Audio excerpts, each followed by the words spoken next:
benar Ya, sekali. baik pemirsa, pada segmen kali ini kami kedatangan narasumber yang sangat luar biasa, di mana kita sudah terhubung dengan Bapak Mukhofin Alfaris SPD selaku Ketua Divisi Pendidikan Rumah Zakat Kabupaten dan Kota Bekasi nih pemirsa. Iya. Halo, selamat pagi, assalamualaikum dengan Bang Mukhofin. Ya, assalamualaikum Bang. Waalaikumsalam warahmatullahi wabarakatuh. Iya, apa kabarnya nih Bang Mukhofin? Ya, alhamdulillah sehat, juara luar biasa. Allahu akbar. Luar biasa, alhamdulillah ya. Masya Allah, kita harus terus semangat dan bersyukur ya, Krisna. Iya, betul sekali. Ya, pada segmen kali ini kita akan berbincang seputar saung Quran nih dengan Ya. Bang Mukhofin ya. Benar. Betul. Oke, baik. Untuk saung Quran ini berdirinya sejak kapan ya, Bang? Ya, alhamdulillah untuk saung Quran dimulai itu di bulan Juli 2020. Jadi sampai bulan Januari ini baru berumur 6 bulan kali ya.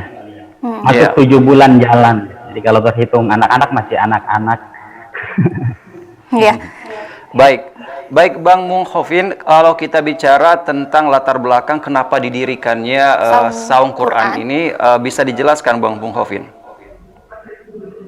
Ya baik, sebelumnya saya sapa dulu ya pemirsa. Baik. Assalamualaikum warahmatullahi wabarakatuh kepada pemirsa Badar TV di mana saja berada. Alhamdulillah wa syukru ala nikmatillah wa ala alihi wa ashabihi wa mawala la hawla wa la quwata illa billah amma ba'du.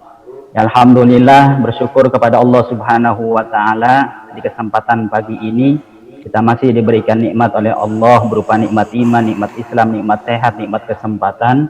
Salawat dan salam kita curahkan kepada Nabi Muhammad Shallallahu Alaihi Wasallam.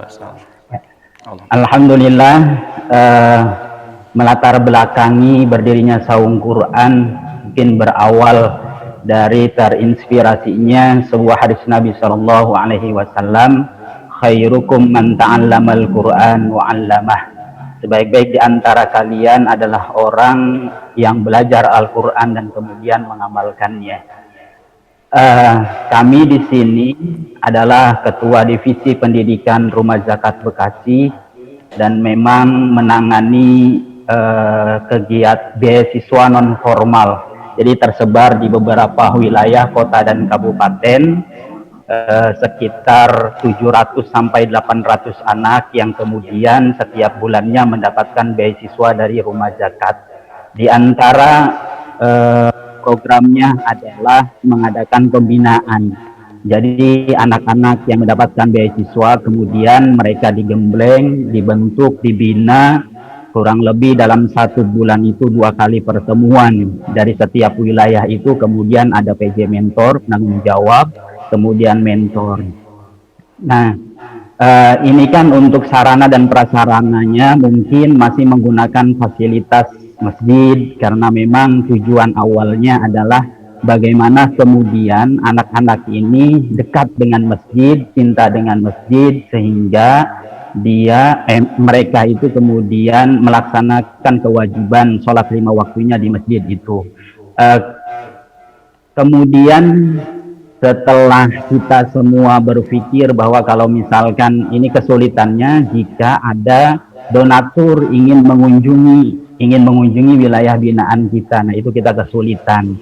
Gak mungkin kan selalu kita antar kemudian ke masjid.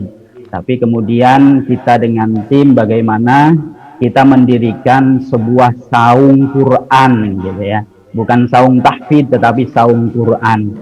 Kenapa kita namakan saung Quran? Kalau saung Quran mungkin konotasinya lebih umum. Tapi kalau misalkan tahfidz ya khusus tahfidz saja gitu. Kemudian ada di antara PJ mentor yang memiliki loyalitas terhadap Rumah Zakat, akhirnya kemudian mempersilahkan tanahnya itu untuk digunakan.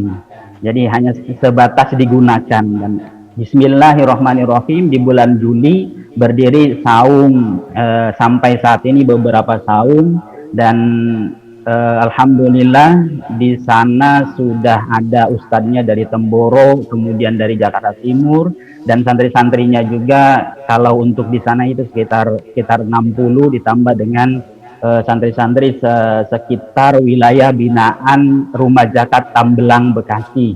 Jadi memang lokasinya itu tidak jauh dari Kecamatan Tambelang.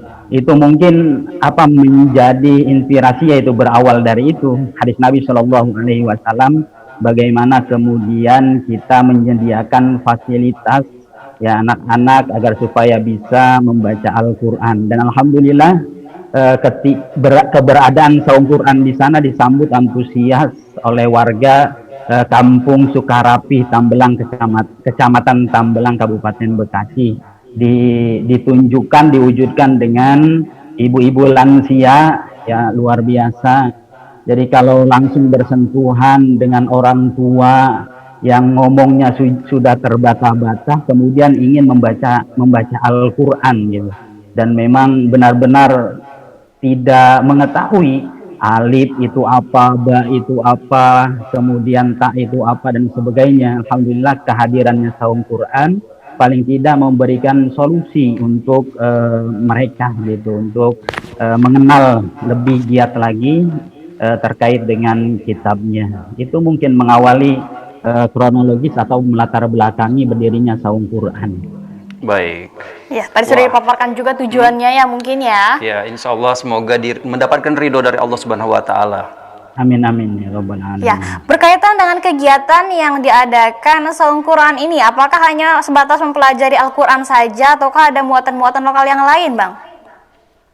Ya, kalau programnya memang bukan hanya sekedar tahsin, tahfidz dan sebagainya, tetapi memang kita memiliki visi yang memang harus diterjemahkan di dalam santri-santri atau anak-anak binaan kita. Di antaranya bagaimana kemudian anak-anak ini bisa menjadi entrepreneur, bisa menjadi pengusaha, memiliki skill, baik itu hard skill ataupun soft skill. Jadi untuk awalan sih mencoba anak-anak ini kemudian diberikan kemampuan terkait dengan hidroponik.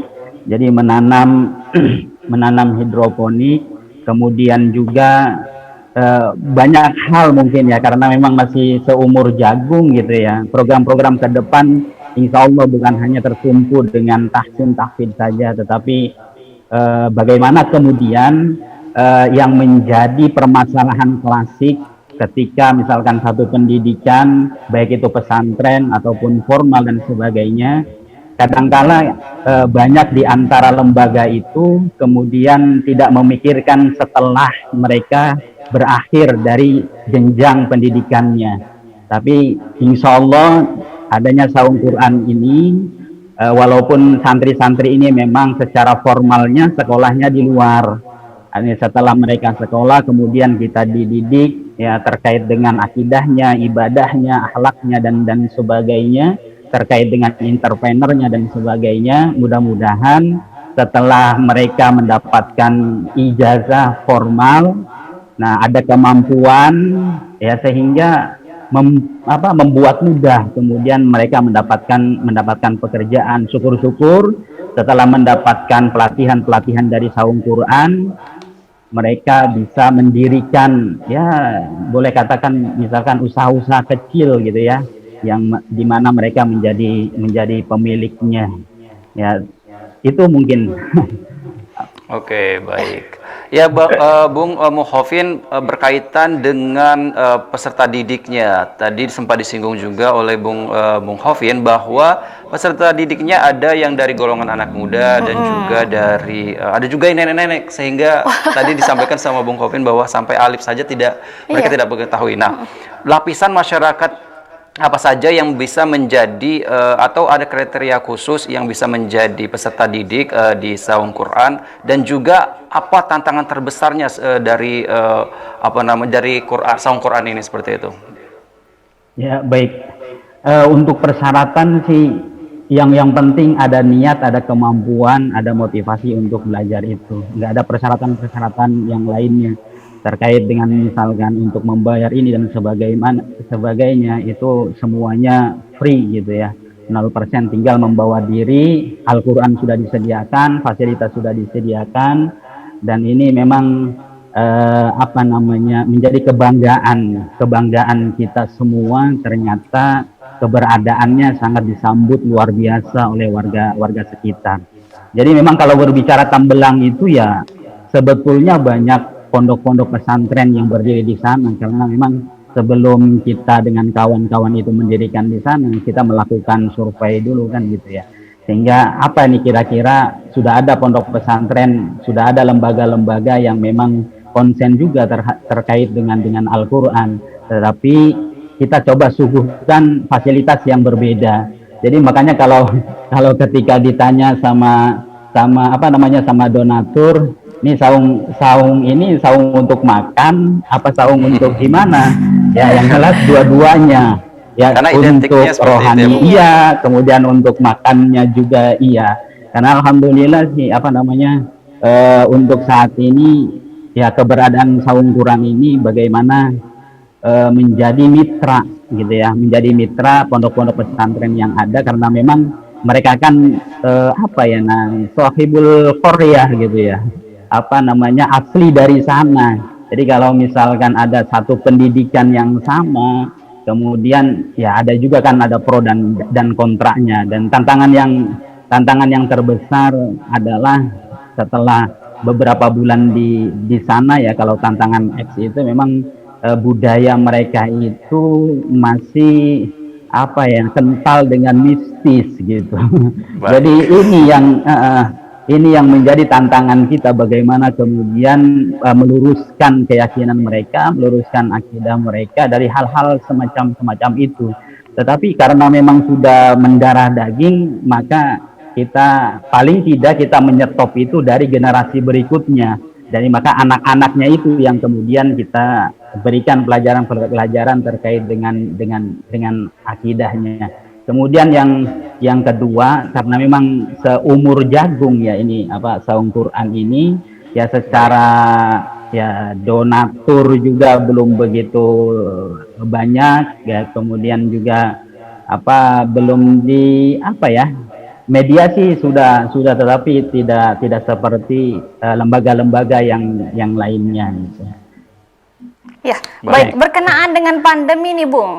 Apalagi kan itu juga banyak, mungkin ada banyak beberapa santrinya juga ya. Iya. Bagaimana cara penerapan protokolnya, mungkin protokol kesehatannya dan sistem pembelajarannya, apakah terhambat dengan adanya pandemi seperti sekarang ini? Iya betul. Di pandemik ini sedikit memang ya. Ya kebetulan di Tambelang itu adanya pandemik dan tidak hanya adanya pandemik itu memang perlu edukasi ke mereka gitu ya. Jadi makanya tetap di dalam kegiatan proses belajar mengajar tetap kita memakai protokol kesehatan gitu ya, memakai masker, kemudian hand sanitizer, kemudian sempat juga gitu, kemudian ketika santri datang diperiksa dengan suhu gitu ya, agar supaya ya jaga-jaga, karena ya khawatir juga proses belajar mengajar kemudian berlangsung, kemudian ada satu misalkan santri yang terkonfirmasi positif, ini luar biasa, ini ancaman kalau misalkan seperti itu. Tapi untuk sejauh ini dengan dilaksanakannya protokol kesehatan ya, sempat juga di awal-awal adanya pandemik, belum lahir saung Quran, itu kan bulan Maret ya, belum saung Quran. Jadi lahirnya itu saung Quran itu bulan Juli. Mungkin di awal-awal itu ya sangat-sangat ya luar biasa tanggapan masyarakat sekitar. Tetapi ya belakangan ini mulai menurun dan sebagainya. Tetapi kita sampaikan ke santri bahwa virus ini ada gitu ya. Saya semakin yakin itu virus ada, karena ada beberapa teman juga yang yang terkonfirmasi. Terkonfirmasi. Kan, seperti itu. Ya. Baik berkaitan dengan santri juga, kita perlu tahu ini Krisna, tanggapan dari santri bagaimana dengan hadirnya saung Quran seperti itu.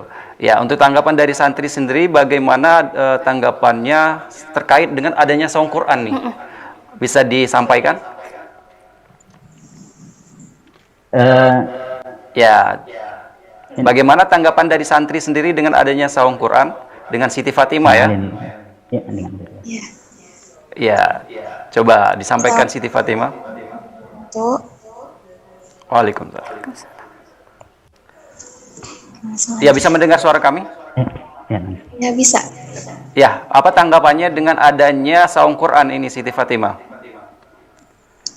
Oke, dari pribadi saya sendiri, alhamdulillah, masya Allah banget bisa lahir saung Quran gitu. Karena adanya saung Quran ini buat saya sendiri, saya pribadi, jadi bisa agama yang pertama, terus juga hafalan, hafalan yang memang kan gitu, nggak bisa dengan cara sendiri untuk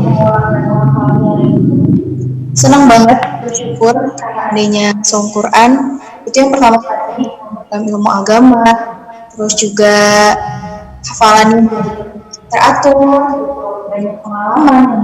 Karena dari saung Quran pun kegiatannya nggak cuma sekedar Al-Quran, tapi juga alam, terus ilmu pengetahuan juga masuk gitu. Bersyukur banget, banyak teman-teman juga pengalamannya ada. Baik. Luar biasa sekali ya. Ya, Siti Fatimah, kamu dari awal mengikuti kegiatan yang berkaitan dengan saung Quran ini, mungkin apa saja yang sudah kamu dapatkan? Yang sudah saya dapatkan itu yang pertama, teman-temannya nambah teman juga, terus nambah pengalaman. Setelah itu yang paling memuaskan adalah gimana caranya menghafal Quran dengan baik, menyimpan dengan baik, mengerjakan bareng-bareng, itu terasa lebih nikmat ya buat saya pribadi. Karena kalau sendiri mengerjakan sama kalian itu kayak kok sepi gitu ya, kayak ada yang kurang gitu. Pas ada di Quran ini, terus mau rojakan bareng-bareng, sama bareng, jadi lebih enjoy, lebih terasa cepat gitu. Terlebih kondisi sama Quran kan di alam gitu, buka, jadi lebih enak aja gitu menghafal. Terus dari kajian mentoring juga Masya Allah banget, ilmunya dari sana banyak belajar. Wah, benar-benar seru ya, seru dan juga banyak manfaatnya juga. Iya, betul sekali. Nah, dari Siti Fatimah sendiri, apakah Siti Fatimah hanya fokus sebagai santri atau juga sebenarnya seorang masyarakat yang juga bekerja mungkin atau juga sekolah di tempat yang lain seperti itu, bisa dijelaskan? Kalau Fatimah sendiri sebagai sahabat Quran ya, dari awal mengikuti kegiatan sahabat Quran, dari awal udah di kesana bareng-bareng kan sama teman-teman yang lain, mengikuti kegiatan sampai hari ini pun masih dari online atau offline. Baik, berarti memang fokus untuk belajar Al-Quran seperti itu, Krisna ya. Ya, berkaitan dengan mungkin dengan metode yang diajarkan di saung Quran ini mungkin lebih menarik dan juga beda dari yang lainnya. Metodenya bagaimana Siti Fatimah? Metode menghafal Pembelajaran terkait Al-Quran mungkin Ya, apakah dan berbeda dengan yang lainnya? dengan yang tempat lain yang pernah Siti Fatimah dapatkan, atau sama saja namun lebih ada perbedaan dari keseruan atau dari situasi dan kondisi seperti itu? Kalau untuk metode sendiri sebenarnya hampir sama ya.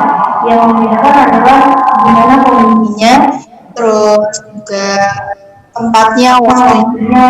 Karena kalau menghafal atau berulang itu kan ada waktu tertentu gitu yang memang bisa langsung menyerap dia ingat kita gitu. Tapi kan tentu di luar.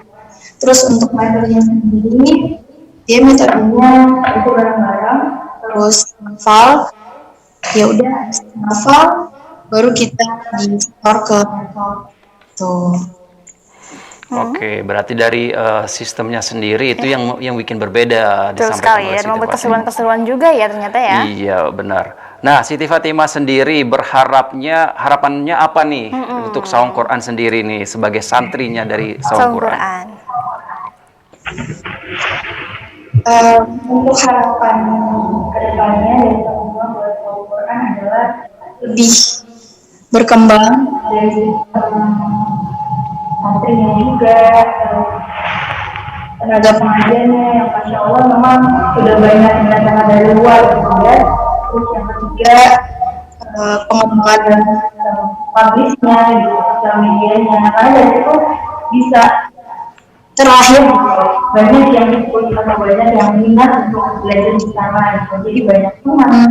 Terus kita juga ilmu yang lain juga gitu. Intinya untuk Al-Quran maju ke depannya lebih baik menjadi lembaga yang memang Insya Allah bermanfaat bersama. Ya. Wah, suatu harapan yang sangat luar biasa sekali, Krisna. Iya, betul sekali. Dan semoga harapan-harapan tersebut ada perbaikan-perbaikan juga ya tentunya ke depannya untuk Salam Quran ya. Amin, amin ya rabbal alamin. Ya, adakah pesan-pesan yang ingin disampaikan oleh Siti Fatimah sendiri kepada teman-teman ataupun pemirsa di rumah terkait pembelajaran Al-Quran mungkin yang harus ditanamkan sejak dini? Ya, benar. Kalau dari Fatimah sendiri untuk teman-teman semuanya, belajar Quran itu nggak ada kata terlambat sebenarnya. Karena Allah sendiri dalam Quran mengatakan dalam surat Al-Qamar ya, yang berbunyi A'udzubillahi minasyaitonirrajim. Bismillahirrahmanirrahim. Wa laqad yassarnal Qur'ana lidzikri fahal mim muddakir. Al-ayat. Artinya, dan sungguh telah Allah mudahkan Al-Quran untuk kita hafal, dan adakah orang yang ingin mengambil pelajaran dari sana gitu. Jadi Allah tuh udah benar-benar udah ada kata sungguhnya, itu emang kenyataan bener ada bahwa Quran tuh gampang untuk kita hafal gitu. Jadi buat teman-teman semuanya untuk menuntut ilmu agama terlebih Al-Quran gitu ya, memang harus ditanamkan sejak dini. Gak ada kata terlambat, mau usia berapapun kalau memang ingin belajar silakan aja gitu kan. Terlebih sama Quran ini kan gak ada batasan usia yang memang di sini tuh harus umur sekian masuknya, enggak. Jadi sampai tua pun, dari yang masih kecil sampai yang udah dewasa, udah tua, itu boleh. Kita sama-sama belajar. Bahkan Fatimah sendiri pun masih belajar juga, masih banyak belajar. Itu yang pertama. Yang kedua, jangan pernah ada kata atau pemikiran males, nggak mau, nggak suka atau gimana dan lain sebagainya. Justru dengan kita belajar Quran ini, semakin mendekat sama Allah, semakin Allah mudahkan segala urusan kita. Apapun itu yang kita inginkan, yang kita hajat, insya Allah Allah akan mudahkan. Ketika kita mendekat kepada Allah, Allah pernah mengatakan bahwa ketika hambaku mendekat denganku, dan aku pun akan mendekat sendiri dengan hambaku, akan aku mudahkan segala urusan dia. Gitu. Jadi yuk kita sama-sama belajar Quran. Dimanapun kita belajar, yang penting satu, niat, terus usaha juga. Kenapa harus niat duluan? Karena segala sesuatu itu bergantung dengan niatnya. Hadis ini mengatakan innamal a'malu binniyat, segala sesuatu itu bergantung pada niatnya. Jadi kalau niat kita baik karena Allah Ta'ala, bukan karena semerta-merta karena manusia gitu ya. Jadi niatkan karena Allah. Kedua, kita usaha cari-cari informasi di mana nih tempat belajar Quran atau tahsin dan lain sebagainya. Banyak sekali, apalagi udah teknologi semakin canggih ya kan, banyak kesebar di mana-mana gitu di media sosial. Terus yang ketiga adalah tekuni. Ketika udah dapet, ya udah jalanin gitu. Pasti memang awal-awal berat ya, karena untuk Quran tuh kayaknya merasa langkahnya tuh kayak aduh bisa nggak ya, susah nggak ya gitu. Pasti ada aja kayak gitu. Tapi ketika kita mau belajar Quran, pasti Allah mudahkan. Karena janji Allah tadi yang dalam surat Al-Qamar, pasti Allah mudahkan. Dan yang keempat adalah gimana kita manage waktu dengan Allah gitu. Jadi jangan cuma ngebagi sama dunia aja. Kalau kita lebih mentingin dunia, akhiratnya kapan? Gitu kan? Nah, jadi yang pertama kita kejar adalah akhirat dulu. Ketika kita udah mengejar akhirat, insya Allah dunia pasti ngikut. Itu udah pasti sekali gitu. Bukan dunia dulu baru akhirat, itu salah, karena dunia itu kan tempatnya sementara ya. Akhirat itu abadi, jadi akhirat dulu baru dunia. Itu psikologis mungkin dari Fatima. Berarti kita lebih harus mengutamakan akhirat terlebih dahulu Iya, ya benar sekali. dibanding dunia. Terima kasih Fatima untuk penjelasan terkait bagaimana cara kita mencintai Al-Qur'an yang harus diutamakan tentunya. Kita serasa sudah mendengarkan tausiah dari Iya. seorang ustazah seperti Yang itu. sangat Semoga luar biasa. bermanfaat. Kita doakan semoga Fatima ini besarnya menjadi ustazah yang Amin. bisa memberikan tausiah kepada masyarakat sekitar ya. Dan mungkin itu juga yang diharapkan oleh Sawang Quran sendiri seperti itu, Iya. karena bisa menumbuhkan pemuda-pemuda atau santri-santri yang memang nanti bermanfaat banyak di masyarakat. Iya, tapi sayang sekali Fatima, kita ingin berbincang lebih jauh lagi terkait Sawang Quran. Namun kita sudah di penghujung Iya, acara ya. Benar. Terima kasih juga buat Bapak Bung ya, Ya. Bung Muhofin juga yang telah bergabung juga bersama kami selaku Kepala Divisi ya, Iya. Krisna, Kepala Divisi dari Sawang Quran sendiri. Iya, terima kasih untuk Bung Muhofin dan juga Siti Fatima tentunya.